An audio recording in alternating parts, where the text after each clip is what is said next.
We begin this class by examining the period known as the Reformation. Beginning in the 1500s, the Reformation began as a crisis of faith, but rapidly turned into a sea change in politics, social norms, economics as well, that affected all of the Christian world, but it affected even more than the Christian world because it affected how the Christian world interacted with the other civilizations of the world, especially the Islamic civilizations and the Chinese civilizations.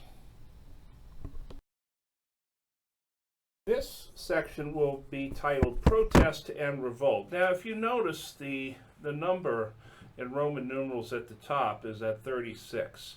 And the reason that is because I also teach World Civilization 1001. And that first note there begins at Roman numeral 1. And so this is just a continuation from History 1001. Hopefully that is clear to you. So we're going to see protest and revolt, and then our subtopics will be the failure of church leadership, Christian humanism, Martin Luther, and the 95 Theses, the 3 treatises, the Diet of Worms, and Calvin and Zwingli. The picture that you see in the upper right-hand corner is sort of a composite picture drawn of all the major Protestant leaders, including Luther, Calvin, Zwingli, Menno Simons, and so forth. One of the reasons why the Reformation happened is that the church had lost its spiritual and moral compass. There was a failure of church leadership.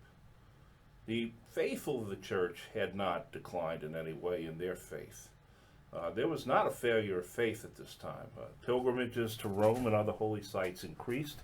There were printed prayer books and study of the Bible going on. Remember, Gutenberg had just finished his printing press less than a century before, and now you were printing all sorts of documents. The problem in the church is that there was a focus on external ritual rather than internal faith. There was a great deal of corruption going on. There was an overregulation of behavior, especially in regards to sex. And there was a lack of sacramental fulfillment. People were going to Mass and to the liturgy, and they were coming out very unfulfilled, wondering, what is it that I've just gone through? This was exacerbated by the fact that there was a tremendously underqualified clergy. That is, the priests and the bishops were simply not well trained in their jobs because the corruption of the church had allowed many of those offices to be purchased.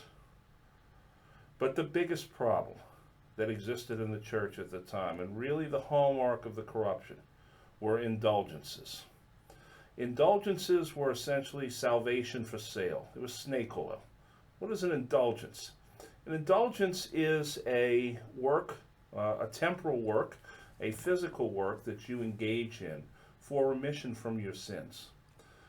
After a while, the church began to equate indulgences with the donation of money, and so people could literally pay money to the church for indulgences, which would have them relieved of their sins.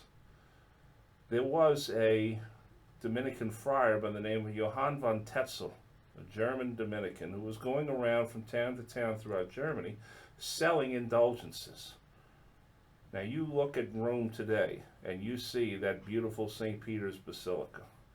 That basilica, in which the Pope's, what's called the Pope's Church essentially, St. Peter in Rome, was built on the florins and guilders of the poor in the German states. So German money built St. Peter's Basilica in Rome. And many looked at this as exploitation of the poor, and also looked at it as a betrayal of the true Christian values of the time.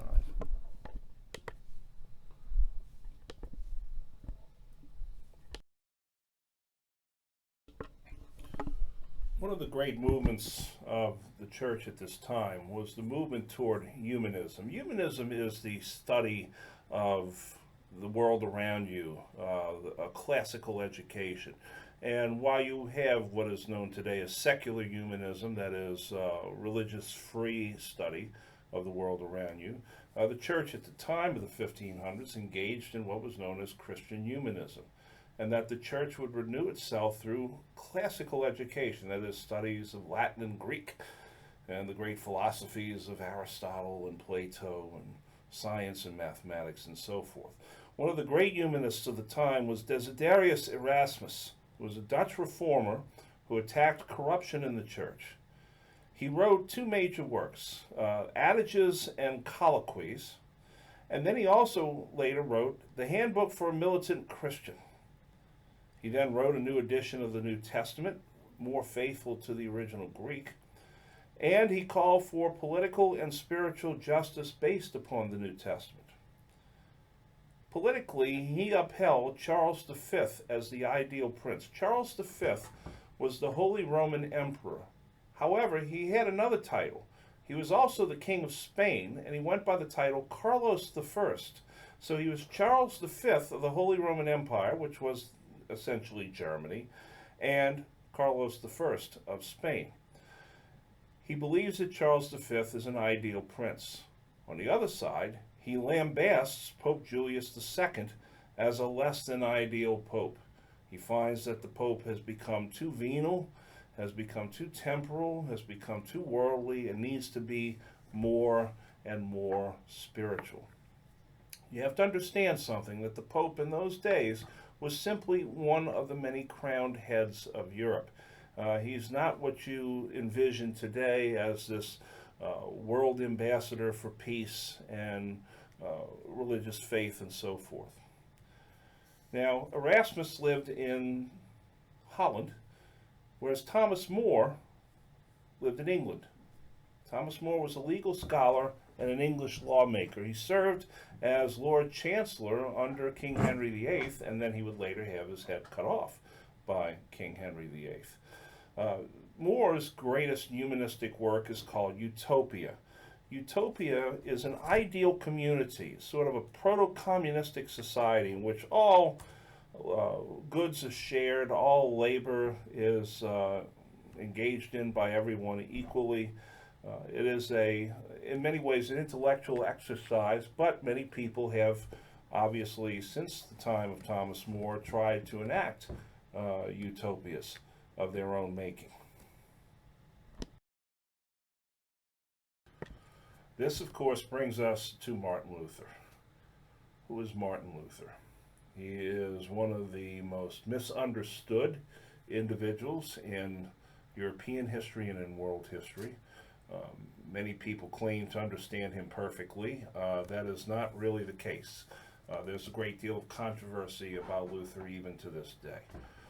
We know this about Luther. He was German, and he experienced a traumatic religious event at a young age, probably due to lightning or something like that, and he turned toward the church and religious life.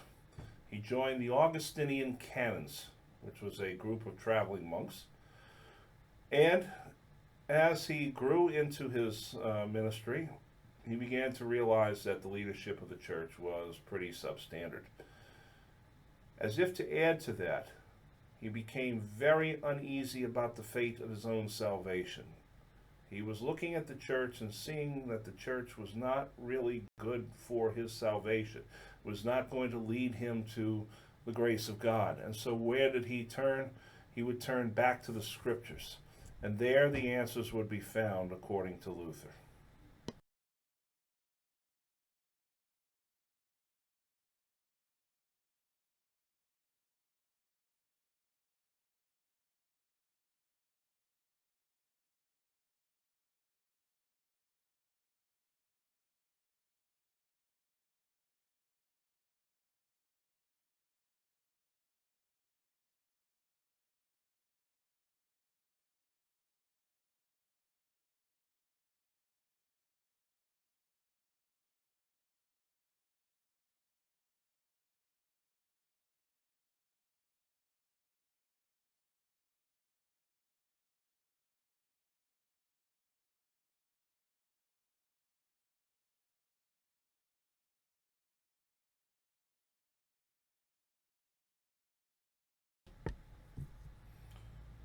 That picture you see is the actor Joseph Fiennes playing Luther in the movie Luther, which I really tried to find and get to you all on Amazon or Netflix. Unfortunately, it's not streaming. It's not even streaming on YouTube, but it's actually a very good movie.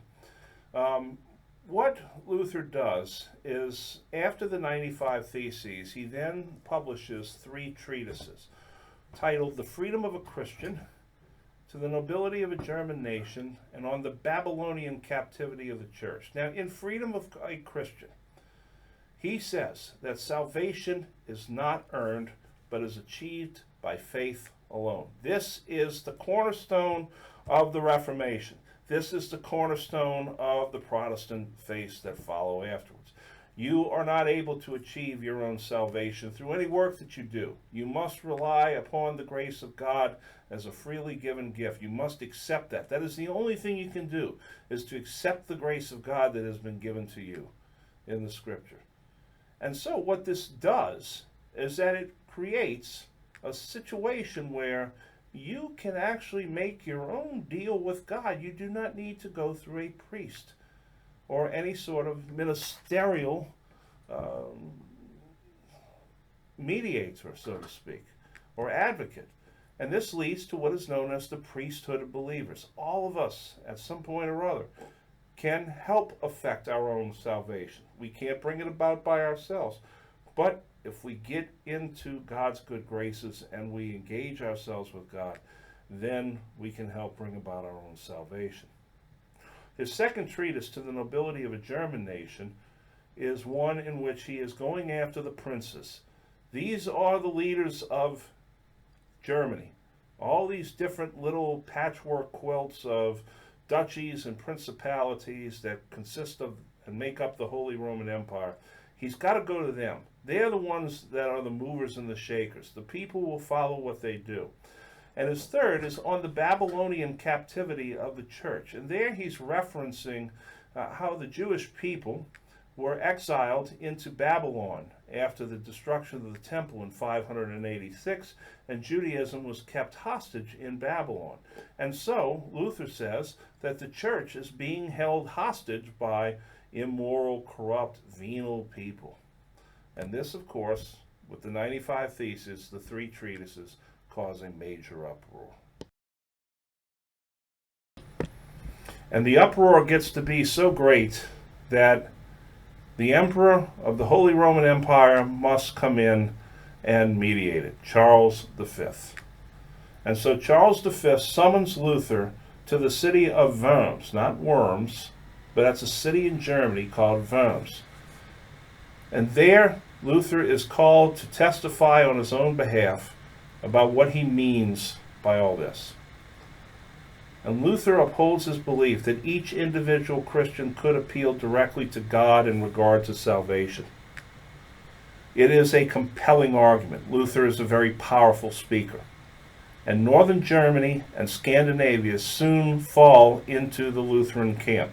As a matter of fact, if you look at the flags of Norway, Sweden, Finland, Denmark, Iceland, you notice that they all have crosses on it. Those are the Lutheran crosses because they are all Lutheran nations.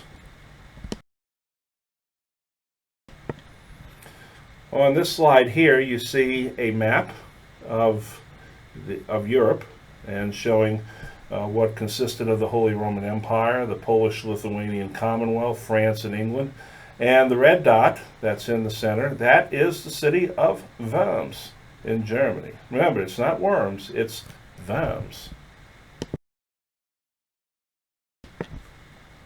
Luther is not the only leader of the Reformation. Now you begin to see other leaders rise up. For instance, Huldrych Zwingli. Huldrych Zwingli is a Swiss who attacks church corruption and certain rituals in the church with which he disagreed. He leads what is known as the Swiss Reformed movement.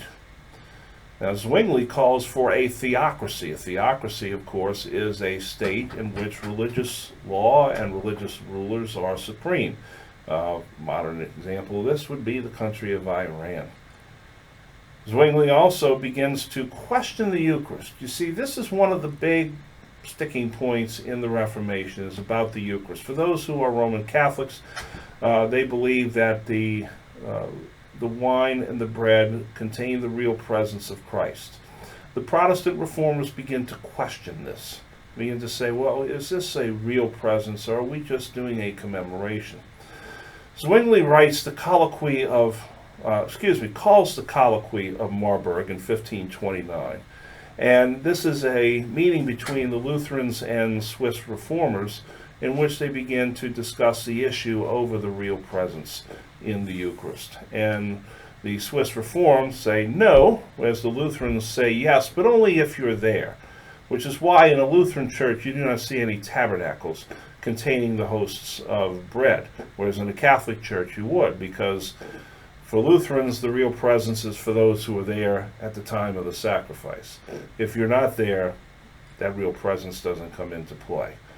I do not wish to get into a long theological discussion because it could go on for hours on end, and I don't want to do that to you all. We know a great deal about Luther. His life is pretty much an open book. We know quite a bit about Zwingli. We know very little about John Calvin. John Calvin is something of a mysterious figure. We do know that he did exist. He was a lawyer from France.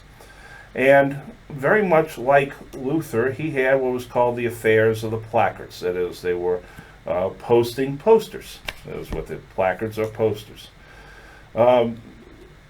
Calvin leaves France and moves to the city of Geneva in Switzerland, which has always sort of been this catch-all city and continues to be so to this day.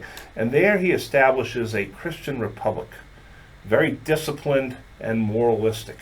Calvinism is something of a dark and gloomy religion.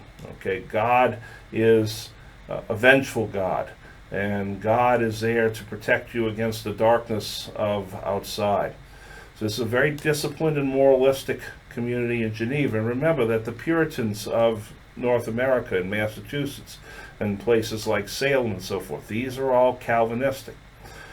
The cornerstone of Calvinism is what's known as predestination. That is, you actually have no shot whatsoever if you're not going to be saved. There's nothing you can do. God has predestined you either for salvation or for perdition. And if you're not able to have salvation, well then, tough tooty for you. However, here's the big thing. You don't know. You'll never know until the very end. And so Calvin says the best thing to do is to live a disciplined, rigid, moral life so that when you go before God in the end, God may indeed change his heart towards you and welcome you in with open love. Those who are to be saved, they're known as the elect. Calvin did not tolerate dissenters in his republic. Dissenters were very harshly punished, and sometimes they were even executed. And again, I go back to the Puritans of North America and seeing like the Salem witch trials and so forth. In fact, the colonies of Rhode Island and Connecticut are formed precisely because they were dissenters. They dissented from what was going on in Massachusetts, and so they were expelled, and they went south and formed their own colonies. Calvin, like I said, he's a very, very mysterious figure. Not mysterious in the sense that there's like intrigue or anything. We just don't know much about him. Nowadays, today's Calvinists, we call them the Presbyterians, and they are the Presbyterian faith for the most part. Now, you may say to yourself, wow, Calvinism, really tough, really disciplined, really gloomy religion. That's true. But what's at the heart of Calvinism? But the sense of individual liberty is that it's you and God. And therefore, since it's you and God, you have this innate liberty. And that innate liberty, that thought, that theological liberty that Calvin and his followers conceived of, soon translates itself into politics.